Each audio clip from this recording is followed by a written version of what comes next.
Building plan pass জালিয়াতি মামলায় গ্রেপ্তার হলেন দিনহাটা পৌরসভার প্রাক্তন পৌরপ্রধান গৌরী শঙ্কর মাহেশ্বরী। আবার আপনাদের জানিয়ে রাখি, বিল্ডিং প্ল্যান পাস জালিয়াতি মামলায় গ্রেপ্তার হলেন দিনহাটা পৌরসভার প্রাক্তন পৌরপ্রধান গৌরী শঙ্কর মাহেশ্বরী। রবিবার রাতে তাকে তার নিজের বাড়ি থেকেই গ্রেপ্তার করা হয় বলে জানা গিয়েছে।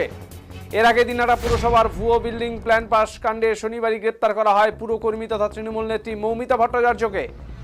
যদিও সেদিন পুরসভার প্রাক্তন পৌরপ্রধান গৌরীশঙ্কর মাহেশ্বরীর বাড়িতে গেলেও তিনি সেখান থেকে পালিয়ে যাওয়ায় পুলিশ তাকে ধরতে পারেনি।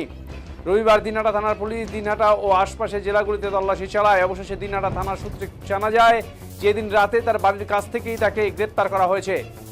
সোমবার অর্থাৎ আজ তাকে আদালতে তোলা হবে। প্রসঙ্গত 2024 সালে দিনহাটা পৌরসভার জাল বিল্ডিং প্ল্যান পাস কাণ্ড প্রকাশ্য আসে।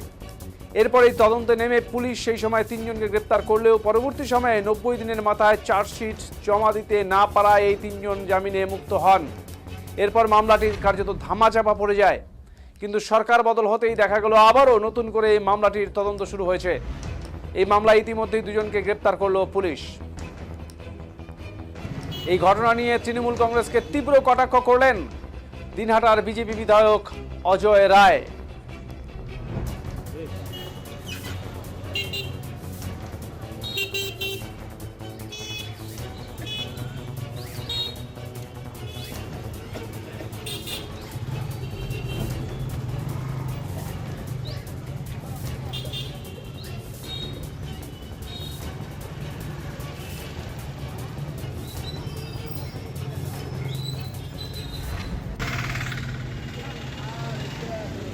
ফোন না ভাই,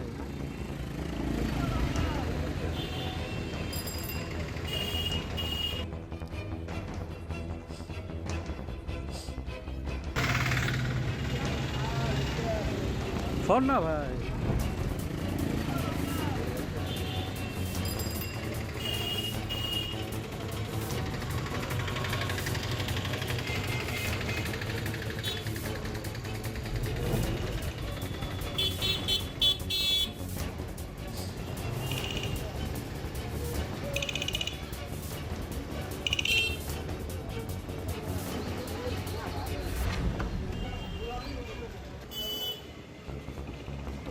এই মুহূর্তে দিনহাটা থেকে রয়েছেন আমাদের প্রতিনিধি শুভদীপ চক্রবর্তী। শুভদীপ, ঠিক কি ঘটনা ঘটেছে এবং বর্তমান কি পরিস্থিতি রয়েছে যদি বিস্তারিতভাবে জানাও। যে ঘটনাটা যদি আমি উল্লেখ করতে যাই তাহলে 2024 সালে আমাদের যেতে হবে। 2024 সালের ডিসেম্বর মাস, সেই ডিসেম্বর মাসে কিন্তু দিনহাটা পৌরসভায় যে জাল বিল্ডিং প্ল্যান কাণ্ড, সেই কাণ্ডের কিন্তু গোটা বিষয়টি সামনে আসে এবং সেই সময় তৎকালীন পৌর বোর্ড দিনহাটা থানায় একটি লিখিত অভিযোগ করে এবং পাশাপাশি দিনহাটার বেশ কয়েকজন বাসিন্দা যাদের কাছ থেকে কিন্তু এই বিল্ডিং প্ল্যান তৈরি করে দেওয়ার নাম করে টাকা নেওয়া হয় লক্ষ লক্ষ টাকা, প্রায় 15 জনের মতো বাসিন্দা তারা কিন্তু দিনহাটা পৌরসভায় অভিযোগ জানায়। এরপরে দিনহাটা পৌরসভার তরফ থেকে দিনহাটা থানায় একটি লিখিত অভিযোগ জানানো হয়। সেই অভিযোগের ভিত্তিতে সেই সময় 3 জনকে গ্রেপ্তার করে দিনহাটা থানায়। তাদের মধ্যে 2 জন ইঞ্জিনিয়ার এবং একজন পৌর কর্মীও ছিল। তারপরে 90 দিনের মাথায় সেই যে তদন্ত প্রক্রিয়া, সেই তদন্তের প্রক্রিয়ায় কিন্তু কোনো রকম চার্জশিট দিতে পারেনি দিনহাটা থানা। বাধ্য হয়ে কিন্তু এই যে 3 জনকে গ্রেপ্তার করা হয়েছিল সেই সময় তাদের জামিন হয়ে যায়। পরবর্তীতে সেই মামলা কিন্তু কোনো রকম ভাবে আর তদন্ত হয়নি বা ধামাচাপা পড়ে যায়, এমনটা কিন্তু অভিযোগ উঠছে বিরোধীদের তরফ থেকে।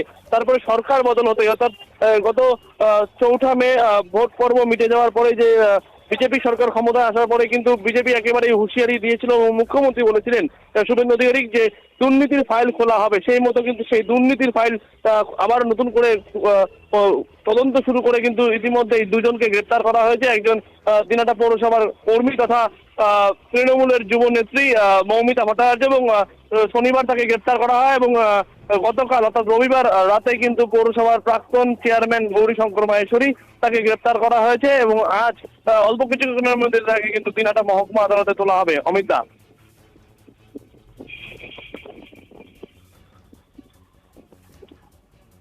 শুভদীপ, যেটা জিজ্ঞেস করবে, এই মুহূর্তে তৃণমূলের কোনো নেতৃত্বের কোনো রকম বক্তব্য কি পাওয়া গেছে? তারা কি বলছেন, এমন কি কিছু জানা গেছে?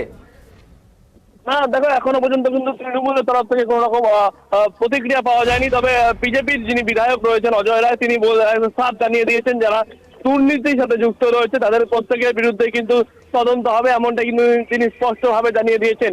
পাশাপাশি তোমাকে জানিয়ে রাখবো যে দিনহাটা পৌরসভার যিনি কাউন্সিলর রয়েছেন জাকারিয়া হোসেন, তার সাথে আমরা কিছুক্ষণের আগে কথা বললাম। তিনি একদম স্পষ্টতই জানিয়েছেন যারা এই ধরনের কাজের সাথে যুক্ত, পুলিশ প্রশাসন রয়েছে এবং সরকার রয়েছে, তারা তদন্ত করছে এবং তদন্ত যাতে সঠিকভাবে হয় সেই কথাও কিন্তু তিনি বললেন।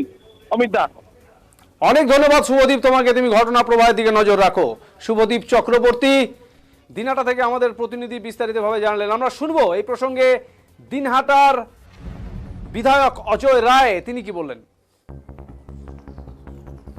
বিল্ডিং প্ল্যান জালিয়াতি কাণ্ড বিষয়টা কি বলবেন? আর দেখুন, বিষয়টা হচ্ছে এটা তো আজকে ঘটনা নয়, এটা তৃণমূলে সরকার থাকতেই তো এই মামলাগুলো যারা করেছে, যাদের সাথে জালিয়াতি হয়েছে, তারা যাদের বিল্ডিং প্ল্যান পাস করেছে অথচ জালিয়াতি হয়ে করেছে, তারা এই মামলাগুলো করেছে। তো সেই সময় যেহেতু তাদের সরকার ছিল, পুলিশ প্রশাসন কোনো ব্যবস্থা গ্রহণ করেনি। এখন নতুন সরকার এসছে, যারা যারা এই অন্যায়কারী বা দুর্নীতির সাথে যুক্ত, শুধু এটা নয়, বিভিন্ন জায়গাতে গোটা পশ্চিমবঙ্গ জুড়ে যেসব দুর্নীতি হয়েছে সব কিছুরই ফাইল খুলবে এবং যারা দোষী তারা প্রত্যেক শাস্তি পাবে।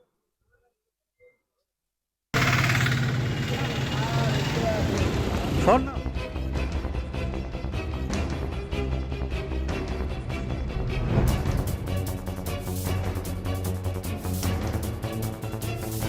বলবেন? দেখুন,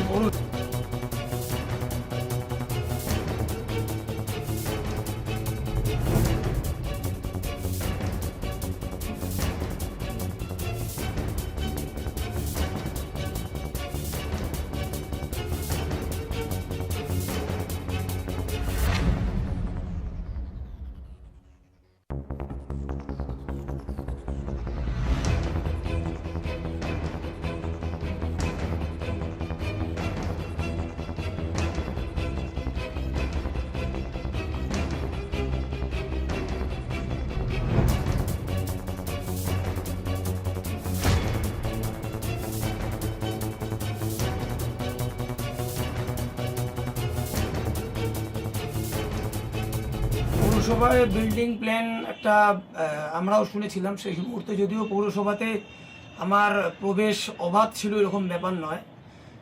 তো ব্যাপার হলো যে এরকম একটা ঘটনা হয়েছিল এবং তার জন্য কিন্তু সেই সময় তৎকালীন পৌর বোর্ড একটা ব্যবস্থা নিয়েছিল। এমন নয় যে পৌর বোর্ড ব্যবস্থা নেয়নি, পৌর বোর্ড ব্যবস্থা নিয়েছিল জন্যই কিন্তু আজকে এই সরকার পরিবর্তনের সময় এটা হয়েছে না, পরিবর্তনের আগেই হয়েছিল। তবে হ্যাঁ, এটা ঘটনা যে সেই সময় তদন্ত চলেছে, তদন্ত চলে কিছু লোক গ্রেপ্তার হয়েছিল, আবার পরবর্তীকালে এখন তদন্ত হয়ে আবার আমাদের চেয়ারম্যান তিনি গ্রেপ্তার হয়েছে, আমাদের একজন পৌরকর্মী গ্রেপ্তার হয়েছে, এটাও বাস্তব। তদন্ত হচ্ছে, তদন্ত হলে সমস্তটা বেরিয়ে আসবে, এতটুকু আমরা আশা করি। না, বলছি এই যে লক্ষ লক্ষ টাকার একটা দুর্নীতি হয়েছে আর কি তৃণমূল পরিচালিত পুরসভায়, তো এই বিষয়টা নিয়ে আপনি কি বলবেন আর কি? না, লক্ষ লক্ষ টাকা দুর্নীতি বলতে এবার বোর্ডের যে আছে বোর্ড মেম্বার কাউন্সিলররা বলতে সত্যি কথা যদি বলেন তাহলে এখানে কাউন্সিলরদের কোনো ভূমিকা নেই কিংবা ছিলও না। তার কারণ হলো দিনহাটা পৌরসভা কোনো সময় পৌরসভার কাউন্সিলরদের দ্বারা পরিচালিত হয়নি। এতদিন পরিচালিত হতো দিনহাটা কফি হাউসের মাধ্যমে। বুঝতেই পারছেন কফি হাউসে কে বসতো, তার নির্দেশেই দিনহাটা পৌরসভা সবসময় পরিচালিত হতো। তিনি যেটা বলতেন সেটাই বেদবাক্য ছিল। তো এবার কি হয়েছে না হয়েছে সেটা আপনারা তাকে জিজ্ঞেস করলেই ভালো বুঝতে পারবেন। তবে এতটুকু আমি পৌরসভার কাউন্সিলরদের তরফ থেকে বলছি যে কোনো কাউন্সিলররা পৌরসভাতে সামান্যতম দুর্নীতির সঙ্গে জড়িত নয়, কেউ প্রমাণও করতে হবে না এটা। স্বর্ণা ভাই।